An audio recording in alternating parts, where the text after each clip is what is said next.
Hi viewers, இன்றைக்கி வீடியோவில் சுரக்காய் கூட்டு செய்ய போகிறோம். பைத்தம்பருப்பு வச்சு கூட்டு செய்ய போகிறோம்.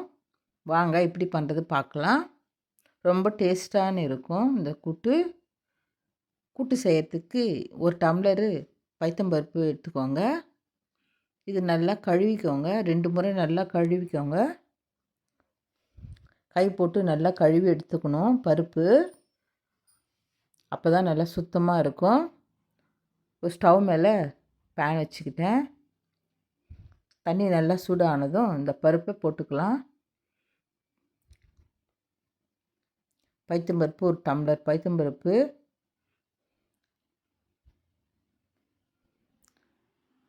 தண்ணி நல்லா கொதி வருது.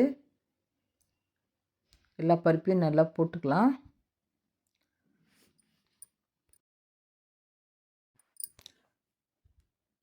இப்போது பருப்பு தண்ணியில் மஞ்சத்தூள் சேர்த்துக்கோங்க. ஒரு அரை ஸ்பூன் மஞ்சத்தூள், ஒரு அரை ஸ்பூனு எண்ணெய் சேர்த்துக்கோங்க.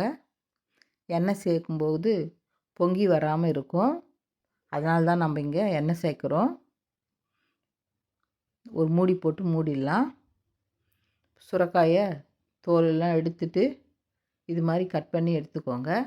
ரொம்ப சின்னதும் இல்லாமல் ரொம்ப பெரிய சைஸும் இல்லாமல் இந்த சைஸ்க்கு எடுத்துக்கோங்க.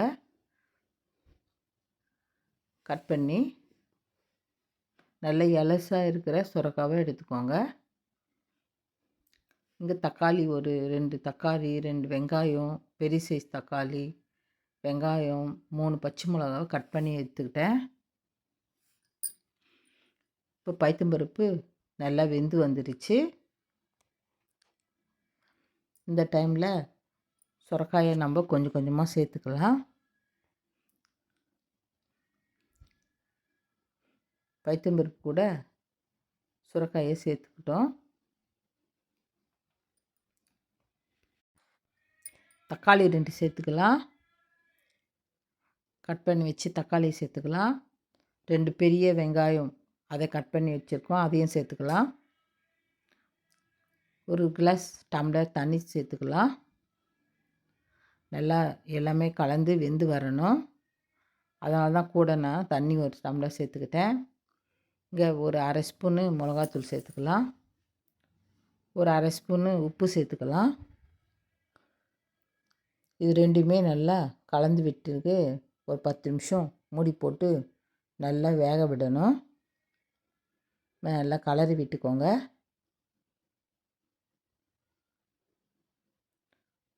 இந்த டைமில் மூடி போட்டு ஒரு 10 நிமிஷம் நல்லா வெந்து வரட்டும். இப்போ மூடி ஓப்பன் பண்ணிக்கலாம். நல்லா வெந்து வந்துருச்சு பாருங்கள். வெந்து சூப்பராக கூட்டு ரெடி ஆகிடுச்சு. இப்போ நம்ம இது ஒரு தாளிப்பு கொடுக்கணும். ஒரு சின்ன பேன் எடுத்து வச்சுக்கலாம் ஸ்டவ் மேலே.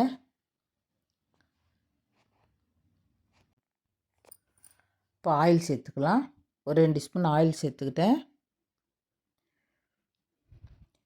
என் சமையலில் நிறைய எண்ணெய் சேர்க்க மாட்டேன், மீடியமாக தான் எண்ணெய் இருக்கும். அளவாக சேர்ப்பேன் எண்ணெய். கடுகு, சீரகம், கொஞ்சமாக வெந்தயம், சோம்பு இதெல்லாம் சேர்த்துக்கோங்க. இப்போ வாசனையாக இருக்கும். சோம்பு, கடுகு, உளுந்து எல்லாமே சேர்த்து நல்லா பொரிஞ்சு விடணும். இது கூட கருவேப்பிலை சேர்த்துக்கோங்க. இது கூடவே பச்சை மிளகா 2 பச்சை மிளகாவை கட் பண்ணி சேர்த்துக்கோங்க. நம்ம மிளகாத்தூள் ஒரு அரை ஸ்பூன் தான் சேர்த்துருக்கோம். அதனால் நம்ம கூடவே பச்சை மிளகா 2 பச்சை மிளகா நீட்டு பச்சை மிளகாவை கட் பண்ணி எடுத்துக்கிட்டேன். அதையும் இதில் சேர்த்துக்கிட்டு இருக்கோம். வெங்காயம் ஒரு சின்ன சைஸ் வெங்காயம் கட் பண்ணி சேர்த்துக்கோங்க. இதெல்லாம் வதக்கிக்கோங்க. இது கூட பெருங்காயம் சேர்த்துக்கோங்க. ஒரு அரை ஸ்பூன் பெருங்காயம் சேர்த்துக்கோங்க.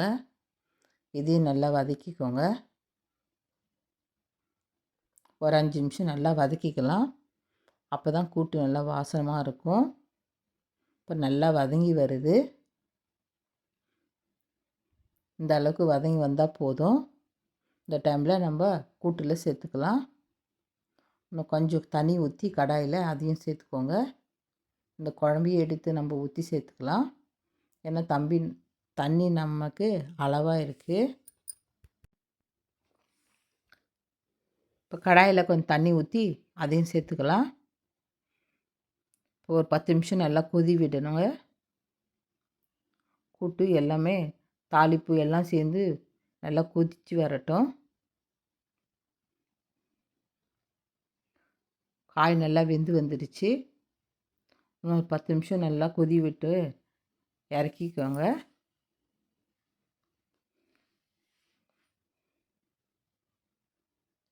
நல்லா கொதி வந்துடுச்சு. ஒரு 10 நிமிஷம். இந்த கூட்டு சூப்பராக இருக்கும். தோசை, இட்லி, சாப்பாட்டுக்கு எல்லாத்துக்குமே நல்லா இருக்கும். கொத்தமல்லி போட்டு இறக்கிக்கலாம். இதை ஒரு பவுலுக்கு மாற்றிக்கலாம் கூட்டை. சூப்பரான கூட்டு, அருமையான கூட்டு ரெடி ஆகிடுச்சு.